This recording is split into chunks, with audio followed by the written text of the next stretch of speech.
Hello, everybody, and welcome back to Running on Reserves with Anel Martinez. And today our subject is polyamory.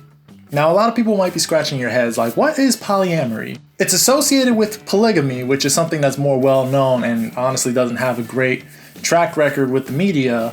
Polyamory, however, is a philosophy, if you will. The belief that you can have more than one emotional or sexual partner at a time. The concept of that can be very, very alien to some people, especially growing up in a very monogamy-friendly country like the United States. It's easy to be put off by the idea initially. But today we're going to sit down with a couple people and we're going to discuss the idea of polyamory and some experiences that have been made. So hopefully everyone at home could learn a thing or two about the polyamory community. The biggest thing was, developing trust in someone. Developing trust in anyone can be a daunting task because, this world can be not everything works out in your favor. Your level of security may decline. But in polyamorous relationships, it cannot function without a level of trust and security that each other has to bring full transparency to. A lot of monogamous relationships fall apart because of a lack of trust. Someday, you think everything is fine. Next thing, you don't, receiving enough attention. You start going through people's stuff to get answers. It can get messy real fast. And I think polyamorous couples have that on lock. Polyamorous couples have a huge communication difference between monogamous couples because by nature, polyamory cannot work without full transparency and good communication. So both very crucial skills that I think anyone, not even, just polyamorous or monogamous, these are just two great skills everyone should learn. So I brought this discussion over to another friend of mine. Her name is Lauren, and I kind of just wanted to get her thoughts on it, and I'll let her take it away. This feels like an interrogation. It's so funny. It's borderline interrogation. Oh, God. I'm not gonna lie. I'm gonna start off with asking you a really loaded question. All right. To you, what does it mean to love another person? For me, it means to love another person. That's a great question. To give in your all. It's you guys against the world. You can't picture them not in your life. You want to give them everything. Mm-hmm. They just mean more. They're a part of you. That sounds very close to, the one. Yeah. This story that we're taught from the very beginning of our lives that someday we're gonna find that person who will be the one individual that can satisfy all our needs, be it spiritual, physical, emotional, everything. At least that's the monogamous mainstream view of it. Polyamory, however, offers an alternative vision where you can achieve fulfillment by having both an enriching relationship with someone, but not being, for lack of a better word, restricted to that one person because it understands that there are limitations. Mm-hmm. It accepts the fact that everyone has a limited capacity for what they can fulfill for each other. Have you ever experienced a polyamorous relationship yourself? No, not me personally. I've been with the most I've experienced is friends with benefits with one person, but then I'd go off with somebody else. Mm-hmm. Not behind their back, but it was always open. Mm-hmm. For the one, I don't believe there's only just that one person in your life and that's it though. I feel like there can be multiple people. There are people who there can be the one who shows you what you don't like and shows you what you do like, but they're just not that one. Because I remember saying this to my ex, if your first love was your true love, then everybody would be miserable. Because, do you remember your first love? You really want to be with them? Honestly? Not at this point. See? Exactly. There's a reason why that relationship ended because I realized there was a limitation that I could not overcome. Right. And, I just became honest with myself and that person. So, yeah. Yeah. My first love will always have a special place in my heart, but I know that it wasn't the end, obviously. Right. Not that I wouldn't experience it. I don't know if it's for me, but you don't know. Don't knock it till you try it.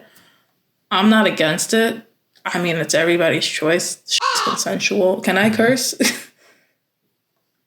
I already did. You already broke the seal. But like, no, yeah, like it's just, as long as everybody's happy, then why not? Just have fun. Now, before we get into my next guest, I wanted to take a time to explain some of the styles and practices of polyamorous relationships. One of these styles includes something called a kitchen table polyamory, which is, if I had to boil it down to, it's a group in which all partners involved are comfortable and connected enough with each other that it is not uncommon for them to literally gather around a kitchen table, hence the name. I think it's like a minimum, like 4 people. If you look at it this way, it's imagine 2 polyamorous couples decide to connect and form a kitchen table polyamory. This style places an emphasis on kind of creating a family-style connection. I know that kind of sounds weird. Not all members are necessarily sexually or romantically involved with every person in the group, though. Sometimes it's just like one person from each couple are like connected to each other, or, you know, it could be a lot of combinations. But kitchen table polyamory is one form. Parallel polyamory is probably a more common version, which members of individual relationships prefer not to meet or know details of their partner's other relationships. This is a companion term to kitchen table polyamory, and one in which amorous, a term used in the polyamory community, may or may not ever interact. Then there's solo poly, which is a style in that the individual has or is comfortable with having multiple intimate relationships, but doesn't want to cohabitate with any one partner. A lot of values that are fostered in polyamorous relationships include fidelity and loyalty, which, again, to some people seems crazy because if it's not one-on-one, how can you be loyal to someone? Well, a large percentage of polyamorous define fidelity not as sexual exclusivity, but rather faithfulness to the promises and agreements that are made within the relationship. In monogamy, there's a lot of unspoken rules that are never addressed until someone breaks them. Whereas in polyamory, you don't go in without a fixed set of what's okay and what's not okay. The commitment depends on what is agreed upon in the deal. Communication and negotiation. Again, another thing that I stressed early on that polyamorous relationships tend to do better is because there's no standard model for what the relationship should be, there's a lot of speaking and negotiation on the terms of their relationship, and they often emphasize that this should be an ongoing process of honest communication and respect between each other. And non-possessiveness. Many polyamorous view excessive restrictions on other deep relationships as less than desirable, as such restrictions can be used to replace trust with a framework of ownership and control. It is usually preferred or encouraged that a polyamorous strive to view their partner's other significant others in terms of the gain to their partner's lives rather than a threat to their own. Therefore, jealousy and possessiveness are generally viewed not so much as something to avoid or structure the relationships around, but as responses that should be explored, understood, and resolved with each individual, with compersion as a goal. Now, my next guest is a deep, lifelong friend of mine. He had been participating in a polyamorous relationship for about, I want to say 3 years since I've known him. They were beautiful together. I always saw them as what a polyamorous couple should be, but not my story to tell. I'm going to go ahead and let my good friend Malik take it away. That was so dramatic. So what do you mean? You want to know what the experience was like recently? Not necessarily recently, but like, could you give me like an overview of your experience in a polyamorous relationship? How did it even start? So I'm not gonna drop names, but me and this girl who I got very attached to, we started out, we were just and it was like, we met a couple times and then we just decided to drop the games and just get straight into it. Mm-hmm. And that was pretty great, just to not beat around the bush and worry about what is this person thinking and, when is the sex gonna come and the nudes and the, all the sexual stuff. I was, just 19-ish, then going into my 20s. I'm a pervert. I'm a sick man. I'm not going to hide that from anybody, and I wasn't hiding it from her, and she wasn't hiding it from me, and it was pretty great. And that's how we started. and occasionally we would dabble with other people. And I don't think we talked about that right away. I've done group stuff, which I'm sure you know about. Was there ever any pressure to like try new stuff in this relationship? I wouldn't say pressure. I'd say it was more like the opportunity rose, and I was just like, this is exciting as I'm a very chaotic energy. But with her, it was like I had a partner in that. It was nice. It was nice having a friend through being a pervert. That's what polyamory is, I feel. You have a partner in being disgusting. And it's just cool because you don't feel judged.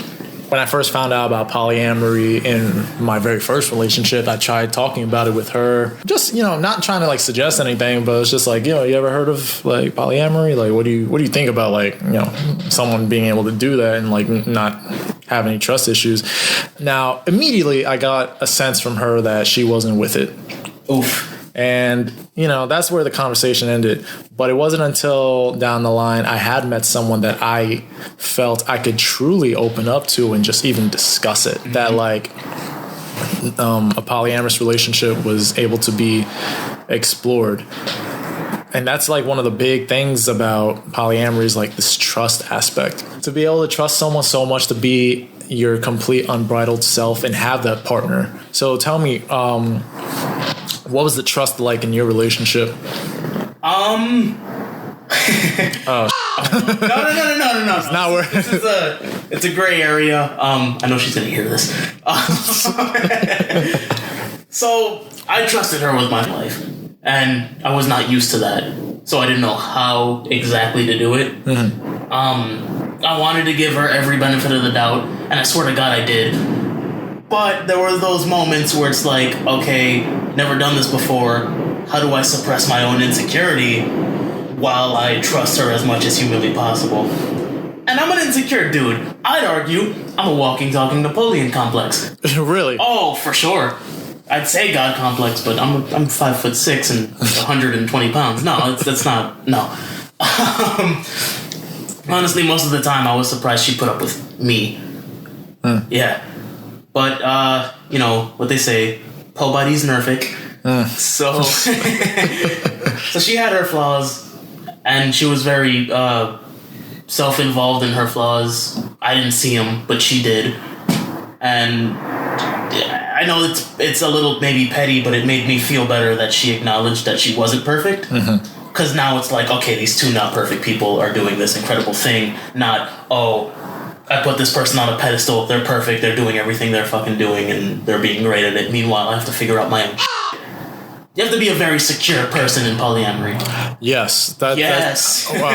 From my research, that's definitely like the key thing is like you have to have a certain level of security in not only yourself, but your partner, and to know that their actions don't reflect on you necessarily. It's a relationship where there are two people with their own worlds who are choosing to be together, but not inhibit each other from their own inhibitions. I got like tingles when you said that. Yeah, I'm surprised you understand it this deep. And the trusting her part, easy. That was killed that. Trusting me,